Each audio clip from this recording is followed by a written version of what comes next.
lo más importante o lo más trascendente es la pregunta que desde el grupo le vamos a hacer a la presidenta. Le preguntamos sobre la valoración que tiene de la política fiscal de la Comunidad de Madrid.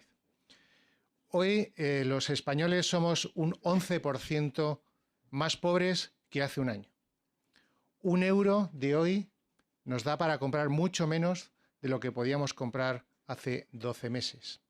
Cada vez hay más españoles a los que les cuesta llegar a fin de mes y con mayor dificultad. Y por lo tanto, sin duda, esa situación de inflación con la crisis energética es probablemente lo que más le preocupa a todos los ciudadanos de España y a todos los ciudadanos de Madrid. En ese escenario, para el Grupo Parlamentario Popular, la solución tiene que pasar y seguir pasando por la bajada de impuestos.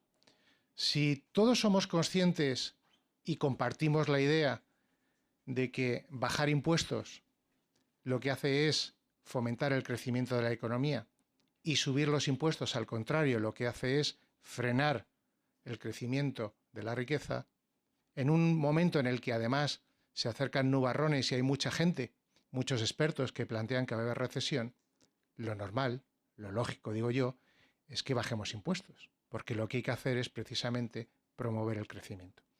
Si todos somos conscientes de que las familias, los ciudadanos, las pequeñas empresas están pasando dificultades y tienen menor renta disponible, y todos coincidimos en que bajar impuestos lo que hace es incrementar el dinero que los ciudadanos tienen en su bolsillo, parece que lo lógico sea bajar impuestos, para que los ciudadanos tengan más renta disponible y por lo tanto puedan pasar esta situación con un menor nivel de agobio. Y sin embargo, ¿qué es lo que hace el Gobierno de España? Buscar chivos expiatorios, pensar que hay unas ciertas empresas que se dedican a generar un caos de precios simplemente para perjudicar a sus clientes y poder seguir subiendo impuestos. Es decir, todo lo contrario de lo que es necesario hacer. Miren, hace poco, este verano tuve la oportunidad de estar un día en Gibraltar y me fijé en el precio del combustible, de la gasolina. Estaba 45 céntimos por litro más barato de lo que está en España. La empresa, la gasolinera, no era British Petroleum, no era Shell. Estaba en Gibraltar, pero era Cepsa. Es decir, mismo coste del crudo, mismo coste para lo que es la producción y el refinamiento del petróleo, y sin embargo 45 céntimos por litro más barato. ¿Cuál es la diferencia? Los impuestos.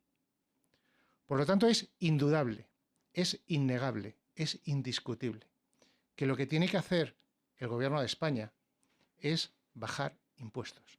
Tiene que bajar todos y cada uno de los impuestos que afectan a la energía, los impuestos que afectan a la alimentación, porque es lo más fácil, lo que produce efectos más rápidamente y lo que más notan las familias. En vez de seguir subiendo impuestos, seguir recaudando cantidades adicionales para después crear programas en los que decide a quién le da y a quién no le da. El único que de verdad ha resultado beneficiado por la inflación es el Gobierno de España, es el Gobierno de Sánchez. En los 7 primeros meses del año ha recaudado 22.000 millones de euros adicionales, exclusivamente por la inflación. Pues esos 22.000 millones de euros le dan margen precisamente para devolvérselo con bajada de impuestos a todos los ciudadanos. Ese es el escenario que nosotros planteamos. Por eso, siguiendo el camino que iniciamos hace 18 años, no como consecuencia de la presión de ningún partido político, sino de algo que iniciamos hace 18 años, el Partido Popular sigue bajando impuestos. Por eso, en el próximo pleno veremos el debate a la totalidad que han presentado los grupos parlamentarios de izquierda respecto al proyecto de ley de nuevas deducciones fiscales. Por eso, el Gobierno presidido por Isabel Díaz Ayuso ha registrado un proyecto de ley que hoy en la Junta de Portavoces hemos dado el visto bueno para que pueda ser tramitado en lectura única, que es el de mejorar la bonificación, el impuesto de sucesiones entre hermanos, tíos y sobrinos, elevándolo al 25%. Por eso el Gobierno presentará en breve un nuevo proyecto de ley deflactando la tarifa del IRPF. Porque no deflactar, y es lo que está haciendo el Gobierno de España, es subirle de manera camuflada los impuestos a los ciudadanos. Y esa bajada y esa deflactación, teniendo en cuenta que en el año 2022 ya se produjo la aprobación y la entrada en vigor de la rebaja de 0,5 puntos en el impuesto a la renta de las personas físicas, lo que supuso una rebaja del 5,5% a las rentas medias y las rentas bajas de la Comunidad de Madrid, teniendo en cuenta la deflactación de la tarifa, más la deflactación, que es muy importante, del mínimo personal y del mínimo familiar, hará que en muchos tramos de renta, especialmente los más bajos, la rebaja para el año 2022 de las familias madrileñas esté probablemente en torno al 11%. Y por lo tanto, ese es el escenario que nosotros defendemos y es lo que queremos hacer. Otros están pensando en otras situaciones, están pensando en crear programas, incrementar recaudación para después decidir a quién se lo dan, porque lo que le importa no es el bienestar de los madrileños, no es el bienestar de los españoles, sino simplemente que los ciudadanos estén en deuda con ellos. Y dicho esto, pues estoy a su completa disposición. Sí, buenos días. Pues por seguir con la política fiscal, me gustaría que valorase lo que ha ocurrido en Andalucía, que parece que sigue en la senda de Madrid. Para nosotros es una magnífica noticia, porque significa que hay más de o casi 8 millones de habitantes, que son los que viven en Andalucía, que se suman al más de 400 millones de europeos que viven sin pagar impuesto de patrimonio porque no existe en sus países.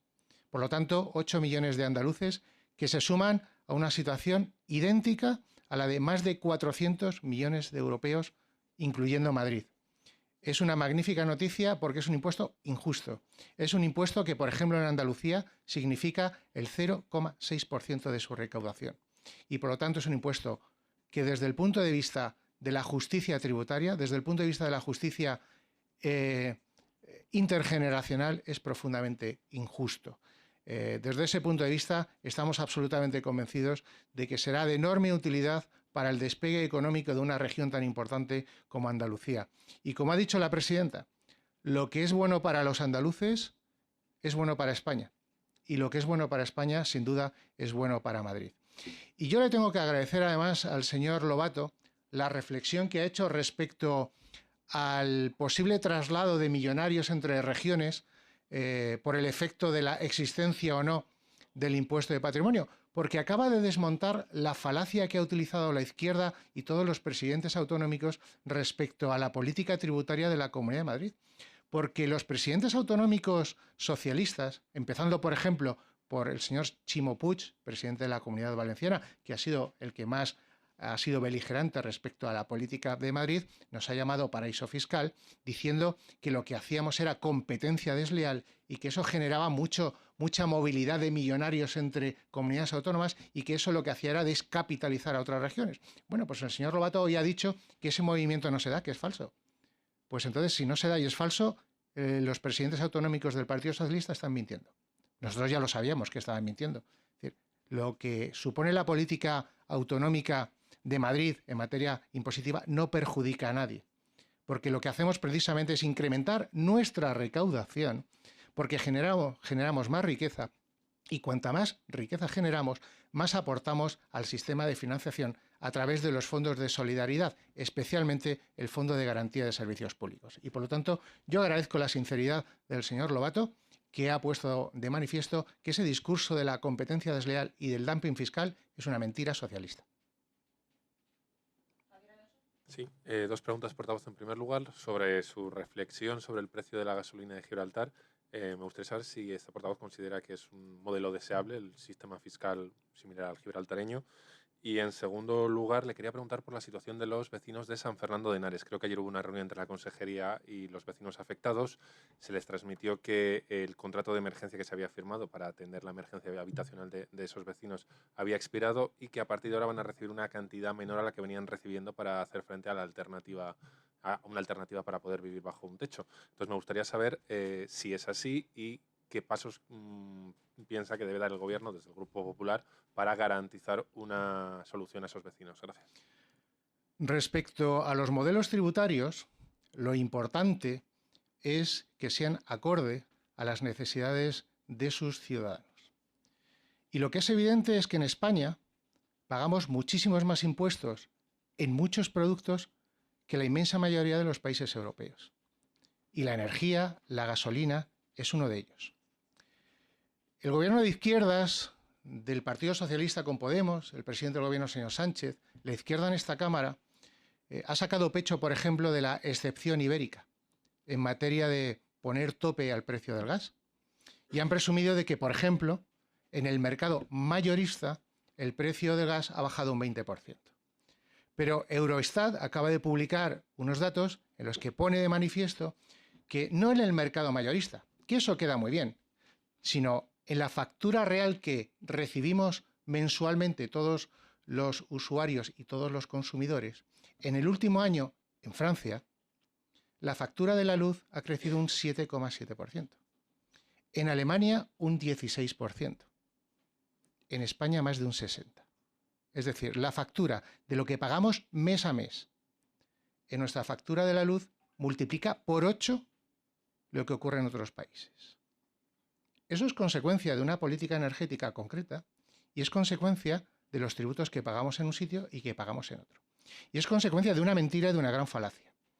Porque cuando se pone tope a un producto, en este caso como es el gas, que no es nuestro, sino que compramos de fuera, quien compra ese gas no lo puede comprar a un precio más barato porque el precio se lo ponen. Si ponemos tope para que en el mercado mayorista aparentemente se pague menos, eso hay que compensarlo. Y había dos maneras de hacerlo.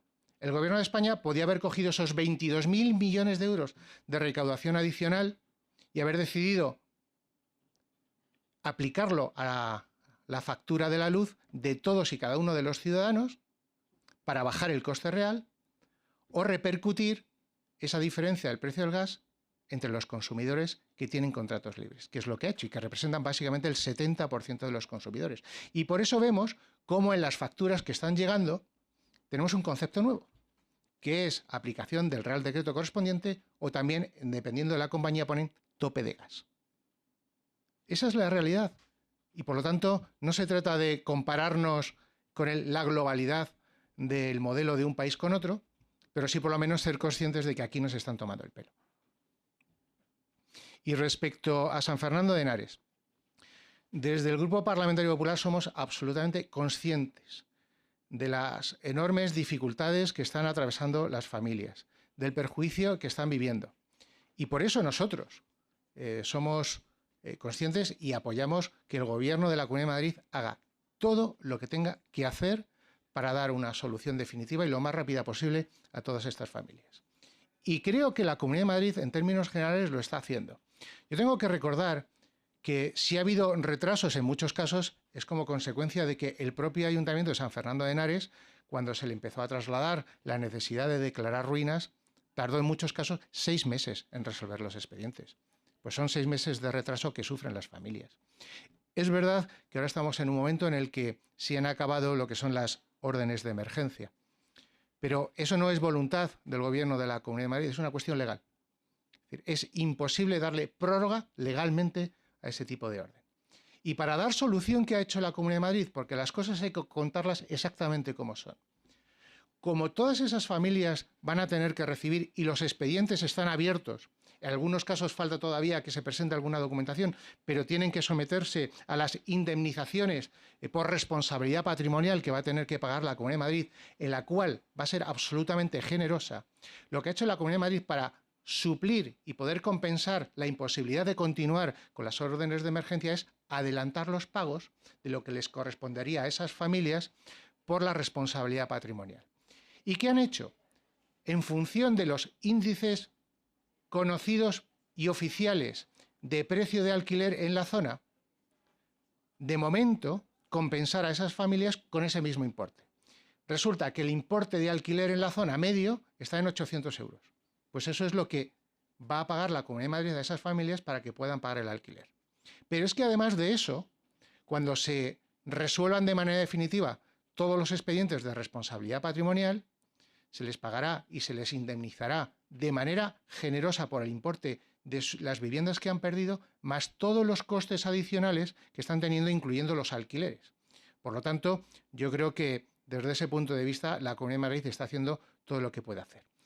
E intentar dar una única solución a todo el mundo, no sé si es posible, porque habrá familias que querrán recibir la indemnización y otras que a lo mejor lo que prefieren, si es posible, es recibir un piso que pueda tener la Comunidad de Madrid desde el punto de vista de naturaleza y titularidad pública. Por lo tanto, yo creo que la Comunidad de Madrid, reconociendo que existen problemas y dificultades, está haciendo todo lo que puede. Y yo creo que la reunión que tuvo ayer el consejero con las familias y las personas afectadas es una clara demostración de que se quiere estar cerca, de que se está cerca y se le quiere dar una solución definitiva.